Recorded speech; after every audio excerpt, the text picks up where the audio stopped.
Mr. President, I started fighting Gadafi before you started. What? I started fighting Gadafi before you started. Buterevu, nga sinna kutwala mu gaalero, nzikiriza nsooke nzijewo akatambi ako.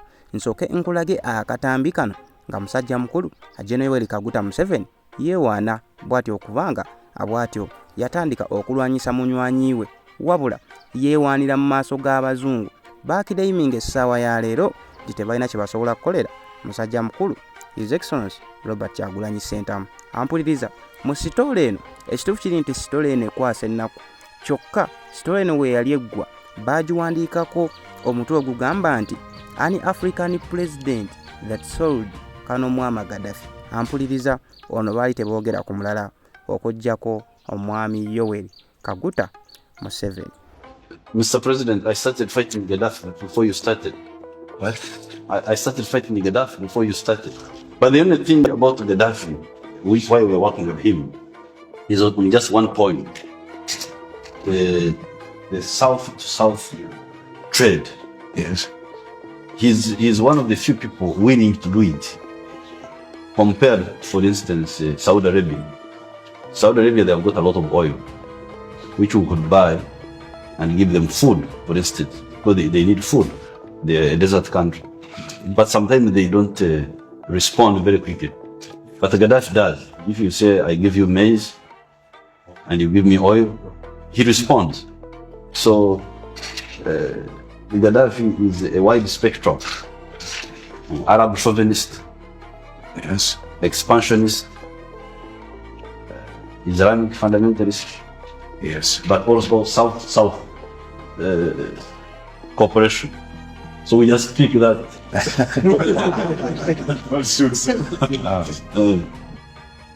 Kibi nnyo naye omukulu bw'abanga yeetaba mu kutta munywanyi we, bw'abanga yeetaba mu kutunda munywanyi we, ampuliriza Bayibuli egamba nti alissa munne ekitala, mwanattu naye abw'atyo alifa kitala. Ampuliriza oba oli awo naye olunaku lwe lujja kutuuka, seetaaga mwogera. Ampuliriza gye buvuddeko omukulu Okello Oryem ono nga ye Minister of Foreign Affairs w'eggwanga erya Uganda ayavaayo n'ategeeza nga gavumenti ye ambasada we, ampuliriza asimwetegefu kulayika nga yeetaba mu meeting ne His Excellency Robert Kyagulanyi Ssentamu. Ampuliriza kuno yagattako n'ebigambo bingi omwali n'okutegeeza eggwanga nga omukulu ono we yakyajingibwa edda emisango gya treason okulya mu nsi olukwe n'emisango emirala egyekuusa mu Koweri. Kakati nno omukulu ono olwaleero ampuliriza bino yabyogera before nga meeting eno nga summit eno ate naba kubanga bwetyo ebaawo wali mu bitundu ebya Brussels. Kyokka omukulu ono olunaku olwaleero avuddeyo anaategeeza eggwanga nga bw'asaba okwetondera omukulu His Excellency Robert Kyagulanyi Ssentamu era n'asazaamu n'ebigambo byayogera n'omubadde okwekangabiriza ng'agamba oba oli awo mwamufuna bubi si bye yali ategeeza. Kino nno akyongera okwebuzisa gwe munnayuganda, abantu bano ddala ebifo bye balimu bateekeddwa okubibamu, basaanidde okubibamu, kubanga bw'obanga oli public figure wandisuubidde nti omuntu ng'ono yandibadde buli kintu kyayogera naddala nga azze ku mpewo yandibadde asooka kukirowoozaako, just like the way His Excellency Robert Kyagulanyi Ssentamu does. Nti ne bw'omunyiiza still ajja sigala ali ku point, ajja sigala akugamba ekyo akyayagala otegeere. Kankuwa katambi ng'omukulu ono agezaako abwati okwennyonnyolako okwewozaako yeetonda akuba emiwoobe nsonyiwa nabadde sitegeeza ekyo. Keri BBS Telefina, Minisita omubeezi ow'ensonga z'ebweru w'eggwanga Okello Oryem yategeezezza nti Pulezidenti wa NUP Robert Kyagulanyi Ssentamu alindiridde emisango okuli n'ogw'okulya mu nsi olukwe. My position as government of Uganda, we are not giving Kyagulanyi the pleasure of a Ugandan ambassador sitting next to Kyagulanyi at any platform. Kyagulanyi has committed treason. He's going to betray the good names of the people of Uganda to those bazungu out there. So we will not give him the pleasure. Kyokka olwaleero Minisita ono Okello Oryem yeekubye endobo n'ategeeza nti baamufunye bubi, nti kye yabadde ategeeza kyabadde nti ebigambo bya Kyagulanyi byabadde biyinza okumuzaalira akabasa n'agwa mu musango gw'okulya mu nsi olukwe. I did not say Kyagulanyi was waiting to the charges, I said that what he has done is treacherous. It is treason. It's very offensive for Kyagulanyi. Having lost elections here, 71% of Ugandans rejected him for the position of the presidency of Uganda. Kyokka ebigambo bya minisita ono n'ebitongole bikuumaddembe bibisambaze. Ng'asinziira mu lukuŋŋaana lwa bannamawulire ku kitebe kya poliisi Lusoga Kituuma, omwogezi waayo atubuulidde nti Kyagulanyi tannaggulwako musango gwonna era ng'ebyokulya mu nsi olukwe bo tebabimanyi. Sinaba kufuna briefing yonna egamba nti Kyagulanyi alina treason charges. Naye ne zimala zibaawo ne bagamba nti bamukyajinze treason, nja kujja wano mbategeeze. Kituuma era atubuulidde nti ku byamanyi wadde amaka ga Kyagulanyi gakyaliko abakuumaddembe bo tebalina kunoonyereza kwonna kwe baatandise ku bigambibwa ku misango egyo era nga singa kinaabaawo bakufulumya amawulire mu bwangu ddala. Abategeeza wano nti bwe nfuna briefing yonna nzija wano emisana nembawa. So nja kuba mbategeeza nange briefing gye mba nfunye. So at the moment sina briefing eyo yonna. Akulira oludda oluvuganya mu Paalamenti Joel Ssenyonyi nga ye mwogezi wa NUP atubuulidde nti ebyogeddwa bigendereddwa kutiisatiisa boogera ku mbeera ya byabufuzi eri mu ggwanga Uganda. Nti olwokubanga batutiisatiisa nti bwetwogera ku bikyamu ebigenda mu maaso oba olidde mu nsi y'olukwe treason. Baagala twogera ebirungi byereere. Bawambiddwa, abantu tebasibiddwa, akalulu tekabbibwa, byonna akavuyo akabaddewo. Kati baagala tusirike nti olwokubanga eyo ebeera treasoni. Tujja kukkiriza tutiisatiisa. Shamim Nabakoza, NBS, Amasengejje. Uganda is can be at the same time this country that is brings stability to the region by engaging with neighbors and by hosting refugees from neighbors. And at the same time being horrible to its own opposition to people that engage in civil society. In a way, this country has kind of a split personality, being good at this on the one hand and mean to the inside, and that this state is a state as a booty for the Museveni family and the regime can be seen today. Today there was planned to be held a Catholic Mass in the Lubaga Cathedral for political prisoner, Dr. Kisa Pasigye, and other political prisoners that has been cancelled on the last minute by the Archbishop, probably because he got a call that it would be wise not to do this. For me, this shows that this is not a free country. I can only say that for me, there's no transparency in those elections, and already acknowledging the results of such a fraudulent election is taking part in supporting a regime that is, from my point of view, not duly elected. So I think that we are already too positive on that note as a European Union. So. It's said several times that the Ugandan constitution is very clear on the provisions, but apparently nobody cares, at least from those who are in the regime. So my question to our friends in Uganda is, what can we do further to support democracy and rule of law and human rights in Uganda, a part of doing what we do today, which is putting light to this situation. You request for targeted sanctions. My question to BAS is what is hindering us if we know clearly that there are some people personally involved in abducting people, killing people, to put in place targeted sanction. These are my two questions to our esteemed guests. Thank you. Thank you very much. Are there other colleagues who want to take the floor or not. Otherwise, I would like to give the floor back to Uganda, to Mr.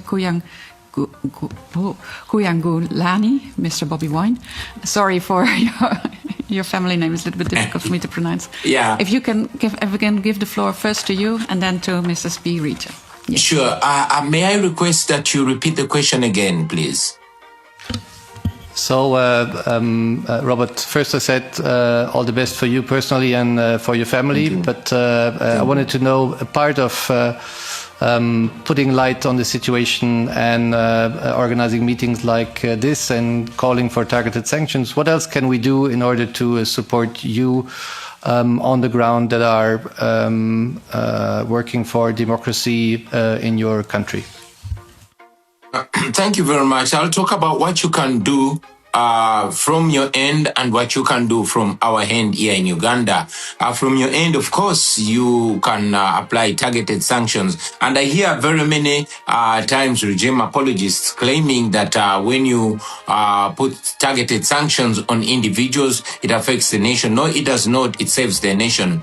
You can slap targeted sanctions, travel sanctions, economic and legal, to the individuals, which individuals we have presented internationally, and others have actually come out themselves, like General Muhoozi, Museveni's son.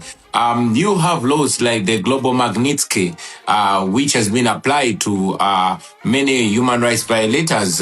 We request that the same be applied to the regime back in Uganda. But also association.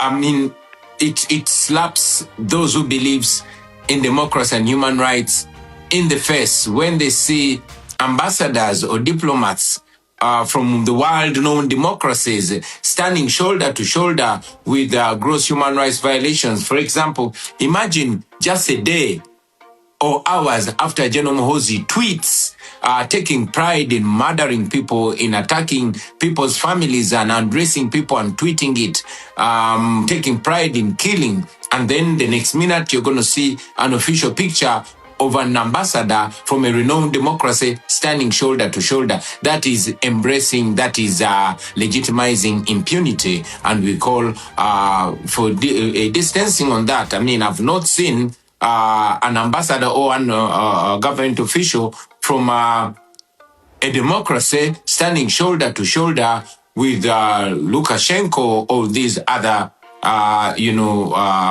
renowned dictators. Also, we have requested that for all the aid that is extended to Uganda, let it be conditional. Let it be conditioned to respect to democracy, human rights, and the rule of law. That would be very helpful. If it is not possible to cut out any cooperation, of course, the best thing would be for a democracy to disassociate from anything that contradicts the same. However, if it is not achievable to completely disassociate, then at least let there be a minimum of demanded, reforms that can lead Uganda to a line of democracy. Thank you very much, Mr. Bobby Wine. And now I would like to give... Kuyamba ffe bannayuganda. Lutuyamba tutya. Anti. Nga bajja natusalako obuyambi abantu baffe. Radio tewakyali ddagala. Batabusalako kikyofuna. Nali wano bannanyumya naawe nenkugamba nti munnayuganda ayagala okuba mu bulamu obulungi ateekwa okuba nga enteekateeka ye ya waggulu okusinga ku ya gavumenti. Enteekateeka yo bw'ebanga teri waggulu kusinga ku ya gavumenti, abaana bo ensoma yaabwe ya UPE basomera ssente mmeka omwaka? Ya USE. Enteekateeka yo ya kiruddu. Ekiruddu waliyo eddwaliro, waliyo eddagala, emulago waliyo eddagala. Bwe bamala okukukebera omusawo nakkebera eddagala liriwa. Bw'oba enteekateekayo nga yabadde nti n'eddwaliro lya gavumenti ligenda kunzijanjaba, n'otuukayo omusawo nakkebera n'agamba tukulabye ekibumba kirina obuzibu wano naye weetaaga eddagala bweriti ne bweriti naye tetulirinaawo wano. Enteekateeka yo eba ekuyambye.